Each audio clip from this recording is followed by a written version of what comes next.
Hi friends, welcome to our channel. இன்னைக்கு நல்ல மொறுமொறுப்பா டேஸ்டான துக்கடா எப்படி செய்யறதுன்னு இந்த வீடியோல பார்க்க போறோம்.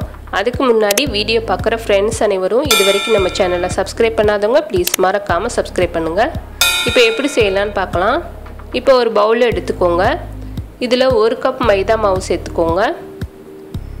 இப்போ மைதா மாவு சேர்த்ததுக்கு அப்புறமா இது கூட 1/2 டீஸ்பூன் ஜீரகம் சேர்த்துக்கோங்க. ஜீரகம் சேர்க்கும்போது நல்ல ஃப்ளேவராகவும் நல்ல டேஸ்ட்டாகவும் இருக்கும். நம்ம கடையில் வாங்குற அதே டேஸ்ட்டுக்கே இருக்கும்.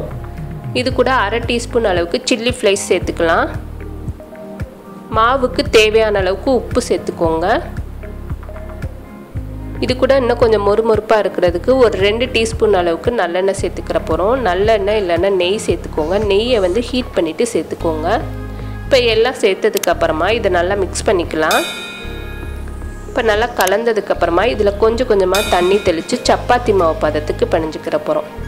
நம்ம ஒரே இதை தண்ணி ஊற்றிடக்கூடாது. கொஞ்சம் கொஞ்சமாக தண்ணி தெளித்து பிணைஞ்சால் தான் நம்மளுக்கு இலக்காமல் கரெக்டான பதத்துக்கு கிடைக்கும். நம்ம லூஸாகவும் பிணைஞ்சிடக்கூடாது, நம்ம டைட்டாகவும் பிணைஞ்சிடக்கூடாது. கையில் ஒட்டாத பதத்துக்கு இந்த மாதிரி கொஞ்சம் கொஞ்சமாக தண்ணி தெளித்து பிணைஞ்சிக்கோங்க. இது நம்ம சிம்பிள் தான், குயிக்காகவே செஞ்சு முடிச்சிடலாம். ஒரு 5லேருந்து 10 நிமிஷத்துக்குள்ளே நம்ம செஞ்சு முடிச்சிடலாம். டேஸ்ட்டு சூப்பராக இருக்கும். தீபாவளிக்கு இந்த மாதிரி கண்டிப்பாக ஒரு தடவை ட்ரை பண்ணி பாருங்கள். இப்போ நல்லா பிணைஞ்சாச்சு. அடுத்து நம்ம தேய்க்கிறத பார்க்கலாம். இப்போ பூரிக்கட்டையில் நம்ம பிணைஞ்சி வச்ச மாவில் சின்ன உருண்டையாக எடுத்துக்கோங்க. இதில் கொஞ்சம் மாவு தெளிச்சுட்டு எந்த அளவுக்கு லேசாக தேய்க்க முடியுமோ அந்த அளவுக்கு லேசாக தேய்ச்சிக்கோங்க. அப்போ தான் நம்மளுக்கு சாப்பிடும்போது நல்ல மொறுமொறுப்பாக இருக்கும். எந்த ஒரு கார்னர்லையும் தடிமன் இல்லாமல் ஈவனாக தேய்ச்சிக்கிற போகிறோம். இது நல்லா இழுத்து கொடுக்கறனால எந்த அளவுக்கு இழுத்து தேய்க்க முடியுமோ அந்த அளவுக்கு நல்லா இழுத்து லேசாக தேய்ச்சிக்கோங்க. இப்போ தேய்ச்சாச்சு. இதே மாதிரி எல்லா மாவும் நம்ம ரெடி பண்ணிக்கிற போகிறோம். இப்போ எல்லா மாவும் நம்ம ரெடி பண்ணியாச்சு. அடுத்து ஒரு தோசைக்கல்லை ஹீட் பண்ணிக்கோங்க.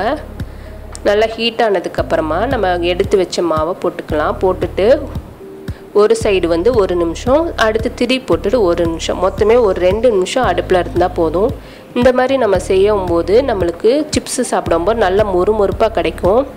நம்ம மாவு டேரெக்டாக கட் பண்ணிவிட்டு நீங்கள் பொரிச்சிங்கன்னா கொஞ்சம் நேரம் கழித்து பார்த்தீங்கன்னா அந்த மொறுமொறுப்பு அப்படி குறைஞ்சி பதுத்து போயிடும். நீங்கள் இந்த மாதிரி தோசைக்கல்லை போட்டுட்டு நீங்கள் ஒரு தடவை நல்லா கட் பண்ணிவிட்டு பொரிச்சு பாருங்கள். நல்லா எவ்வளோ நாள் வச்சுருந்தாலும் அந்த மொறுமொறுப்பு அப்படியே இருக்கும். இப்போ 2 சைடுமே நல்லா ஈரப்பதம் போகிற வரைக்கும் நம்ம போட்டு எடுத்தாச்சு. அடுத்து நம்ம எல்லாமே ரெடி பண்ணதுக்கப்புறமா இந்த மாதிரி ஒரு கத்தியை வச்சு நம்ம விரும்பின ஷேப்பில் கட் பண்ணிக்கோங்க. டைமண்ட் ஷேப் இல்லைன்னா க்யூப் ஷேப்பில் கூட கட் பண்ணிக்கலாம். இப்போ இந்த மாதிரி கட் பண்ணதுக்கப்புறமா எல்லா மாவையும் இதே மாதிரி ரெடி பண்ணிக்கிற போகிறோம். இப்போ எல்லா மாவும் நம்ம ரெடி பண்ணியாச்சு. அடுத்து நம்ம பொரிக்கிறதுக்கு ஒரு கடாயில் தேவையான அளவுக்கு ஆயிலை நல்லா ஹீட் பண்ணிக்கோங்க. நம்ம போட்டோன்னா மாவு எம்பி வரணும், அதுதான் பதம். அப்போ தான் நம்மளுக்கு நல்ல மொறுமொறுப்பாக இருக்கும். இப்போ நம்ம கட் பண்ண எல்லா மாவையும் சேர்த்துக்கலாம். கொஞ்சம் கொஞ்சமாக சேர்த்துட்டு நல்ல கோல்டன் கலர் வர வரைக்கும் பொரிச்சு எடுத்துக்கிற போகிறோம். இந்த டயத்தில் அடுப்பை சிம்லேயே வச்சு போகிறீங்க. அப்போ தான் நம்மளுக்கு உள்ளெல்லாம் நல்லா மொறுமொறுப்பாக இருக்கும். நல்ல கலர் சேஞ்ச் ஆகி நல்ல கோல்டன் கலர் வரும். அந்த அளவுக்கு நம்ம பொரிச்சு எடுத்துக்கலாம். இப்போ பார்த்திங்கன்னா நல்லா சூப்பராக கோல்டன் கலராக நம்ம பொரிச்சு எடுத்தாச்சு. இதே மாதிரி எல்லா மாவையும் நம்ம ரெடி பண்ணிக்கிற போகிறோம். இதே போல் நீங்களும் தீபாவளிக்கு ட்ரை பண்ணி பாருங்கள். நல்லா மொறுமொறுப்பாக டேஸ்ட்டு சூப்பராக இருக்கும். இப்போ டேஸ்ட்டான துக்கடா ரெடி ஆகிடுச்சு. இது உடச்சி காட்டுறேன் எந்த அளவுக்கு மொறுமொறுப்பாக இருக்குன்னு பாருங்கள்.